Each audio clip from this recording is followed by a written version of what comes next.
けましておめでとうございます。今年もよろしくお願いします。ハロー、こんにちは、ダジャハオ、オンライン日本語教師のなるです。2026年が始まりましたね。もう早いですね。始まってしまいましたね。皆さんはこの年末年始どんな風に過ごしましたか？今回の動画では新しい1年が始まったということで、お正月に関係がある単語を紹介しながら、私、日本人のお正月の過ごし方や今年やりたいこと、目標を皆さんにシェアしたいと思います。動画にしっかり残して皆さんに私の目標を宣言して今年こそは全部達成できるように頑張りたいです。皆さんも一緒に日本語の単語や表現を勉強しましょう。英語と中国語字幕をつけておきます。自分で設定をして字幕をつけてみてください。それではスタート。まずはお正月、この単語ですね。日本ではお正月、新しい1年をお祝いする期間は場所によって変わるみたいなんですが、だいたい1月中旬までです。お正月の時の挨拶、さっき動画の最初でも言いましたね。明けましておめでとうございます。今年もよろしくお願いします。この2つはほぼ一緒に使います。10年前、15年前ぐらいからこの言葉を省略して明けおめ、ことよろということも増えました。友達に言うときは大丈夫ですが、上司や上の人には使わないでください。社長、明けおめはちょっとカジュアルすぎますね。はい。私の実家のお正月の過ごし方、1月1日、元日はひたすら寝る、ゆっくりする、これです。1月1日の朝、午前中を元旦と言います。元旦に初日の出を見に行ったり、出かけたりするアクティブな人もいると思いますが、我が家では違いましたね。我が家では元日アラームの設定はなしで、みんな10時、11時ぐらいまで寝て、起きたらみんなで集まって挨拶をしておせちを食べるというのが習慣でした。合ってるよね。私ね、記憶が結構曖昧なところがあるので、これを見た家族が、いや違うよと言わないかちょっと心配です。はい、お正月に食べる料理をおせちと言います。私の家では母が毎年前の年の12月からおせちの準備をしていました。すごく懐かしいですね。前はおせちを手作りする家庭が多かったと思うんですが、最近ではコンビニやスーパーでも買えるようになりました。なので今日本にいる人はおせちをゲットできるかもしれません。ぜひ機会があったら食べてみてください。おせちにはいろんな料理が入っているんですが、私が一番好きなおせち料理は栗きんとんです。茹でたさつまいもを潰して甘い栗を入れた料理です。私、ねっとりした食べ物が大好きなんですよ。だから毎年この栗きんとんを楽しみにしていました。でもここだけの話、私栗はあまり好きじゃないので、栗の部分は避けて食べていました。栗はね、お母さんやお父さんにあげていました。優しい娘。おせち一つ一つにいろんな意味が込められています。私が好きな栗きんとんは黄色ですね。だからどういう意味が込められているか皆さん当てられますか？そう、金運上昇です。はい、でもね、私は栗きんとんの味が好きなので、特に金運上昇だからという理由で栗きんとんを食べているわけではありません。あとはお餅を入れたお雑煮という汁、スープも大好きです。これもね、しばらく食べていませんね。3年ぐらい、4年ぐらい食べていないと思います。もう食べたい。はい、こんな感じで我が家では元日食べて寝てゴロゴロしてテレビを見て過ごします。うちでは1月2日か3日に神社へお参りに行きます。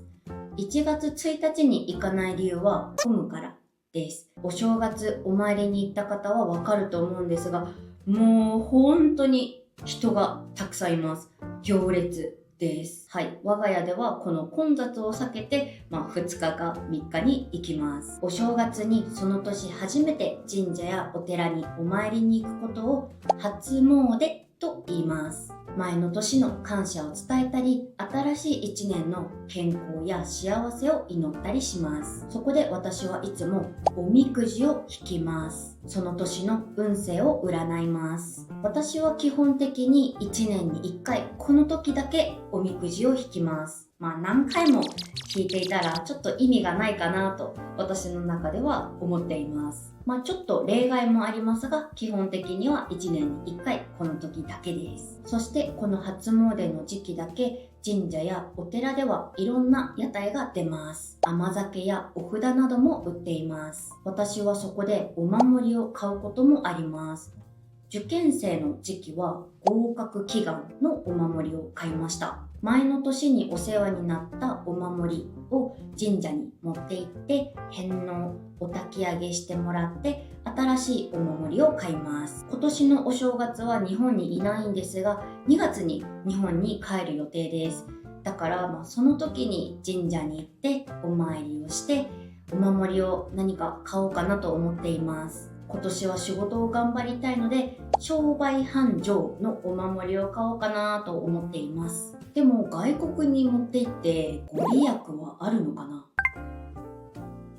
次は十二支について説明します。中国語圏の人は同じような文化があるのでわかると思います。その年によって特定の動物が一つ決まっています。日本ではその12の動物を言うとき、ねえ、牛、とら、う、たつ、み、馬、羊、猿、鳥、犬、いと言います。これね、覚えられない日本人も結構いるみたいなんですよ。でも私は全部言えます。正確に言うと、ネズミ年、牛年、寅年と言います。中国語圏の十二支とちょっと違うなと思うところは、最後のイノシシ年の部分ですね。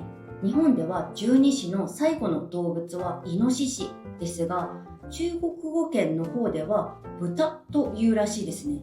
豚年。どちらも同じような動物ですが、日本人にとってイノシシと豚を同じにされるのはちょっと微妙かなと思います。今年ですね。今年2026年は馬年です。今年のお正月を日本で過ごした人の中には、神社やスーパー、街の中で馬を見かけた人もいると思います。日本人がお正月に贈り合うカード、年賀状にもこの十二支のイラストが使われていることが多いです。私の母もお正月の1ヶ月、2ヶ月前から年賀状のデザインを決めたり、コピーをしたり、住所を書いたり、一生懸命頑張っていましたね。今の若い人は贈り合うことが少なくなりました。私もほとんどやっていません。でも古き良き日本の伝統を残したいという気持ちもあるので、来年こそやろうかなと思います。もし相手が生まれた年の動物を知りたいときは何年ですか？何年？